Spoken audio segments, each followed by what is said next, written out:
the way you tested me? Paris, une fin de journée d'été. Les façades haussmanniennes se teintent d'or et les vitrines renvoient la même image en boucle. Marion Cotillard et Guillaume Canet se séparent. 18 ans d'une histoire que l'on croyait imprenable viennent de s'achever dans une phrase sobre, remise à l'AFP comme on tire un rideau avant la nuit. Pour beaucoup, c'était le couple pilier du cinéma français. Pour elle, c'était une maison, 2 enfants, un présent tissé de gestes connus. Puis le silence. Le 27 juin 2025, l'annonce tombe. Ils confirment leur rupture, d'un commun accord, pour couper court aux rumeurs et conserver la pudeur des choses essentielles. Le mythe du power couple se fissure, net, sans éclat, sans scandale. Juste une évidence douloureuse, calmement posée sur la table. AP, News IW. Comme. Alors, pourquoi les passions les plus lumineuses s'éteignent-elles dans la pénombre des mots mesurés? Que s'est-il vraiment passé entre les plateaux, les tournages, les tournées de promotion, pour qu'un amour si long se délite sans fracas? Était-ce la célébrité qui creuse, jour après jour, une distance invisible? Était-ce la fatigue, l'exigence des rôles, les nuits blanches d'écriture et de montage? Ou bien ce cœur qui, comme tout cœur humain, finit par chercher un autre rythme? Ce soir, Marion avance seule. Les flashs lui rendent son visage, mais ce qu'elle voit, elle, c'est ce temps fané qui se plie dans les reflets. Et si la véritable tragédie n'était pas le scandale, mais la façon dont l'amour s'en va tranquillement, à pas feutrés, elle est née à Paris, dans une famille d'artistes. Le père, Jean-Claude Cotillard, mime metteur en scène, pédagogue reconnu.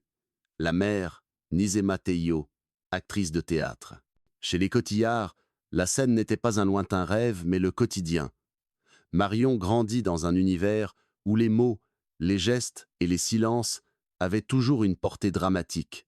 Dès l'enfance, elle observe, elle imite, elle s'absorbe dans les jeux de rôle. Le théâtre devient son terrain de jeu et, peu à peu, une armure. Car derrière l'aura bohème, il y a aussi les incertitudes d'une petite fille sensible, souvent submergée par ses émotions. À l'école, elle se distingue autant par sa discrétion que par son intensité. Le regard d'autrui, déjà, pèse lourd.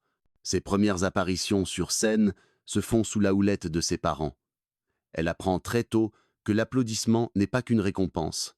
C'est une preuve d'existence. Être vue, être reconnue, devient vital. Cette nécessité intime, presque viscérale, la suivra toute sa vie. Mais si la scène comble un vide, elle ne le remplit jamais tout à fait. Derrière les sourires d'enfants se cache une faille, la peur de l'abandon. Marion s'y accroche sans le savoir, comme à un fil invisible. Ce fil guidera ses choix d'adulte, ses passions, ses blessures, et quand viendra l'amour, cette peur trouvera son miroir. Guillaume Canet, plus tard, saura rassurer cette inquiétude avant de la réveiller brutalement.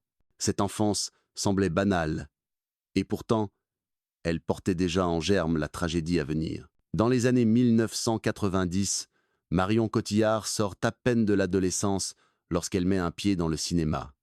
D'abord des petits rôles, des silhouettes à peine entrevues, puis la reconnaissance arrive avec Taxi de Luc Besson.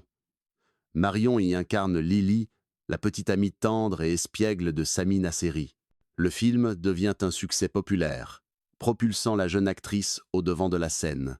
Mais Marion n'est pas de celles qui se contentent d'une image. Elle refuse de s'enfermer dans le rôle de petite Française mignonne. Elle veut autre chose. La profondeur, la déchirure, l'absolu. Les années suivantes, elle enchaîne les projets exigeants, cherchant toujours à prouver qu'elle peut aller plus loin. Puis vient le choc mondial, La Môme. En 2007, Marion se glisse dans la peau d'Édith Piaf. Sa voix, son corps, son âme deviennent ceux de la chanteuse brisée. Le monde entier est bouleversé. Les États-Unis s'inclinent. Oscar de la meilleure actrice, Golden Globe, BAFTA, César. Marion entre dans l'histoire, la deuxième Française à recevoir la statuette tant convoitée. Dès lors, Hollywood lui ouvre ses portes. Christopher Nolan l'invite pour Inception puis The Dark Knight Rises. Elle tourne avec Michael Mann, Woody Allen, James Gray. Les tapis rouges s'enchaînent, Les photographes se bousculent. Les journalistes la consacrent icône mondiale. Mais derrière la gloire, une autre réalité se dessine. Les voyages incessants, les interviews en cascade, les nuits sans sommeil. Dans les hôtels de Los Angeles ou de New York, Marion se retrouve seule, loin de ses repères, loin de Paris. Les rôles lui demandent d'explorer les abysses humains. Et parfois, ces abysses la rattrapent. Elle porte le poids des personnages sur ses épaules, sans toujours savoir comment les déposer une fois le tournage fini. Et puis, il y a le public. Ce regard constant, avide, qui applaudit, juge, scrute la moindre faille. Marion sourit, mais ce sourire cache souvent une fatigue sourde, une vulnérabilité qu'elle n'avoue pas. Sous les projecteurs, elle brille, mais en coulisses, une ombre attend son heure. Au milieu des tournages, des tapis rouges et des récompenses, une histoire d'amour grandit, presque en silence. Marion Cotillard et Guillaume Canet se connaissent depuis longtemps. Ils s'étaient croisés dès les années 1990, à l'époque où tous deux cherchaient encore leur place dans le cinéma français. Lui, jeune acteur au charme désinvolte, elle, étoile montante à l'intensité déjà palpable. Mais ce n'est qu'en 2007, après des chemins séparés, qu'ils se retrouvent vraiment. À ce moment-là, Marion revient auréolée de son triomphe dans La Môme. Guillaume, lui, s'affirme comme réalisateur après avoir été acteur. Il se redécouvre, s'apprivoise, et cette fois-ci, l'étincelle prend. Très vite, ils deviennent inséparables, leur complicité saute aux yeux. Dans les festivals, sur les photos volées dans la rue, ils incarnent une tendresse qui semble naturelle, évidente. En 2011, leur fils Marcel naît. Puis en 2017, une fille, Louise, vient compléter ce tableau familial. Le couple vit à la campagne, loin du tumulte parisien, préservant leur cocon. Aux interviews, Marion parle de sa gratitude, Guillaume de son admiration. Le cinéma français salue ce power couple à la française. 2 talents, 2 carrières brillantes, une famille soudée. Et pourtant, derrière l'image idéale, la fissure s'installe. Marion est tapée par Hollywood, contrainte à de longs séjours à l'étranger. Guillaume, lui, consacre toute son énergie à ses films, souvent exigeants, parfois incompris. 2 carrières à l'international, 2 rythmes effrénés, 2 univers qui s'éloignent. Peu à peu, la distance s'installe. Pas forcément géographique, mais émotionnelle. Des silences prolongés au téléphone, des absences prolongées à table, des confidences de moins en moins partagées. Marion, malgré les sourires publics, sent la fragilité de ce lien qu'elle croyait indestructible. Les tabloïds flairent le danger. Ils publient des rumeurs, parlent de tensions, évoquent des séparations probables. Le couple dément toujours, se montre uni, rit ensemble devant les caméras, mais le rire n'a plus la même légèreté. Les regards, eux, disent d'autres choses. Une fatigue, une lassitude, une lutte invisible pour maintenir debout un édifice qui se fissure. Pour Marion, chaque retour à Paris est une bouffée d'air, mais aussi une épreuve. Comment concilier le rôle de mère, d'amante, d'actrice oscarisée, de femme de metteur en scène? Guillaume, de son côté, semble s'éloigner, absorbé par ses scénarios, par ses propres rêves. L'amour qu'ils ont bâti sur 18 années résiste, mais l'érosion du quotidien commence à l'effriter. Marion croyait avoir trouvé la paix. Mais l'histoire ne faisait que commencer. C'était un matin comme les autres, ou presque. Les réseaux sociaux bruissaient d'échos confus, les journaux s'agitaient. Puis la nouvelle est tombée. Sobre, sans éclat. Marion Cotillard et Guillaume Canet se séparent après 18 ans d'amour et 2 enfants. Pas de cris, pas de scandale, pas d'images volées d'une dispute en pleine rue, juste une phrase officielle glissée à l'AFP, comme un couperet qui tombe dans le silence. Pourtant, derrière cette sobriété, se cache une véritable onde de choc, car ce n'est pas n'importe quel couple. Marion et Guillaume, c'était l'histoire qu'on racontait comme une fable moderne. 2 artistes de talent, 2 trajectoires parallèles, qui avaient su se rejoindre et construire une famille à l'abri des tempêtes. Aux yeux du public, ils étaient la preuve vivante qu'il était possible d'aimer dans la durée, même sous les projecteurs impitoyables du cinéma. Alors, quand l'annonce surgit, l'incrédulité domine. Comment? Pourquoi? Les spectateurs, les fans, les observateurs ne comprennent pas. On cherche des indices, on relit les interviews passées, on réexamine les clichés des derniers festivals. Et soudain, tout semble prendre un sens nouveau.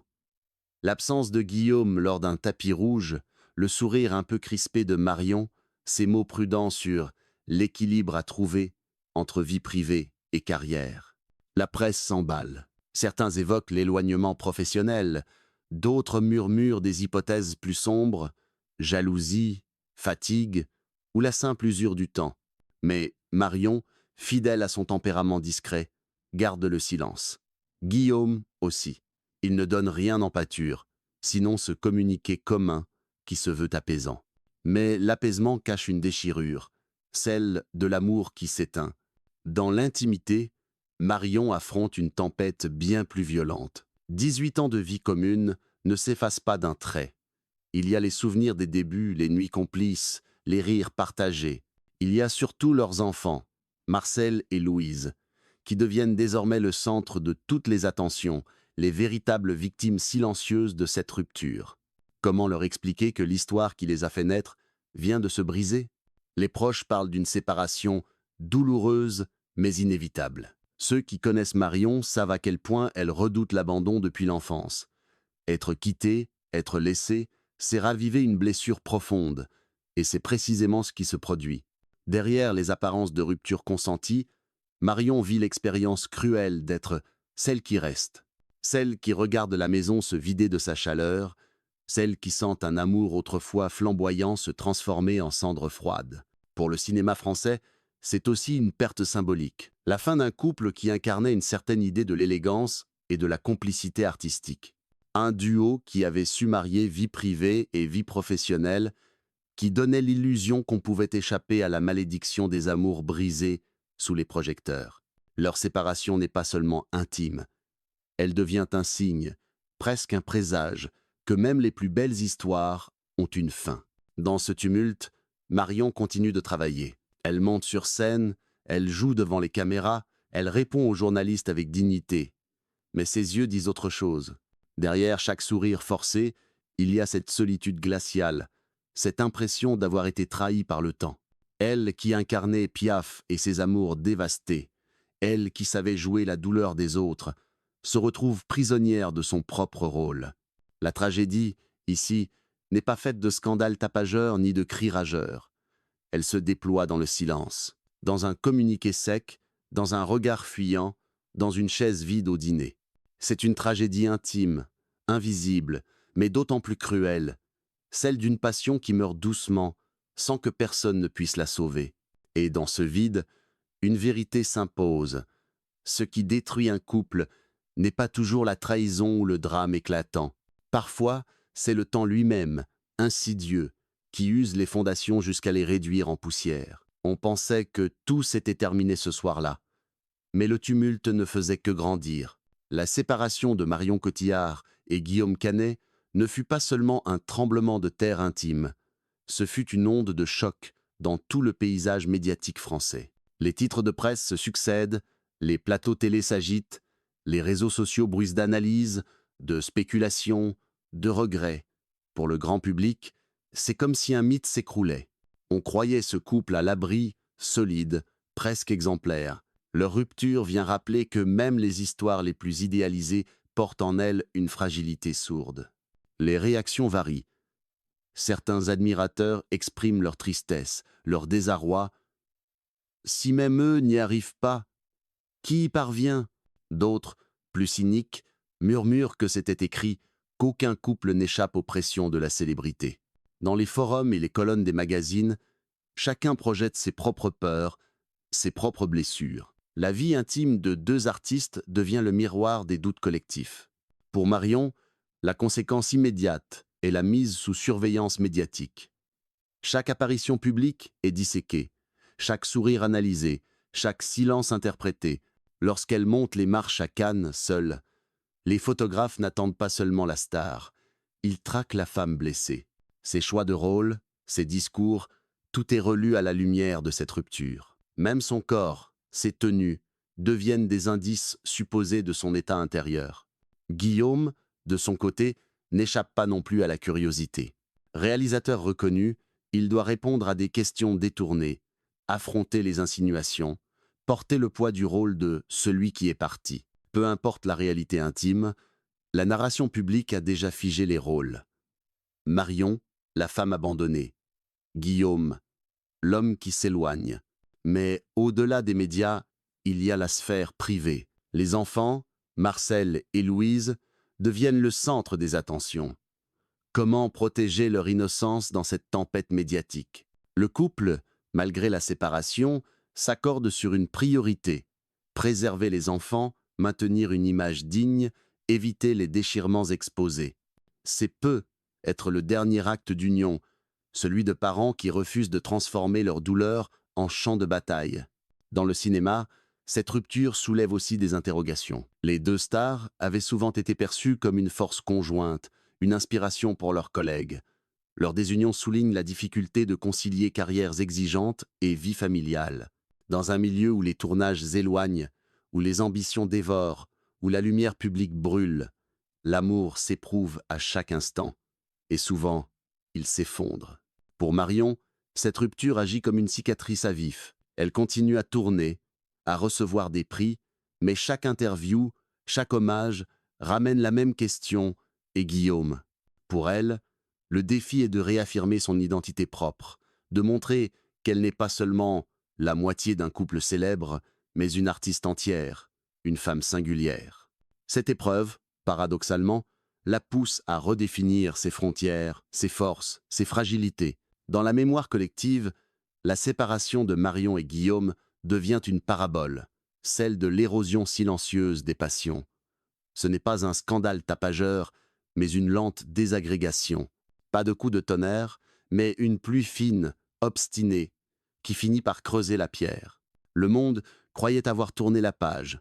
Pourtant, chaque mot, chaque regard continuait de raviver la plaie. Quand on évoque Marion Cotillard, ce n'est pas seulement l'image de la femme abandonnée qui surgit. C'est d'abord celle de l'actrice magistrale, de la voix bouleversante de la môme, de l'icône française qui a su franchir l'Atlantique pour conquérir Hollywood. Son héritage artistique dépasse largement les échos de sa vie privée. Il est inscrit dans des films qui ont marqué des générations, dans des rôles où elle a offert son corps et son âme. Mais il serait injuste d'effacer la leçon intime que raconte sa séparation. Derrière la lumière des Oscars, derrière les tapis rouges et les flashs, Marion rappelle que l'amour, même le plus solide, est vulnérable. 18 ans de passion, 2 enfants, une maison construite à 2, tout cela peut se déliter dans le silence, sans cri ni scandale, simplement parce que le temps use, parce que les rêves divergent, parce que le cœur change de rythme. Ce que Marion laisse, au-delà de ses rôles, c'est cette vérité universelle. Personne n'est protégé contre la fragilité du lien humain. Même les couples admirés, même les amours célébrés peuvent se briser. Et dans cette brisure, il n'y a pas seulement de la douleur. Il y a aussi une force nouvelle, une manière de se redéfinir, de continuer à marcher seul. L'histoire de Marion Cotillard et Guillaume Canet n'est pas seulement la chronique d'une rupture. C'est un miroir tendu à chacun de nous. Comment préserver ce que l'on aime? Comment affronter l'inévitable érosion du temps? Et comment renaître après avoir été laissé derrière? Au fond, le message est simple mais déchirant. L'amour est un éclat, jamais une certitude. Il illumine, il réchauffe, mais il peut s'éteindre à tout instant. Et c'est dans cette conscience que se cache, peut être, la vraie dignité de vivre. Dans la dernière image, on peut imaginer Marion, seule, avançant sur un tapis rouge. Autour d'elle, les flashs crépitent, la foule acclame. Mais dans son regard, il y a autre chose. Non plus la blessure de l'abandon, mais la force tranquille de celle qui sait désormais que la lumière la plus précieuse est intérieure.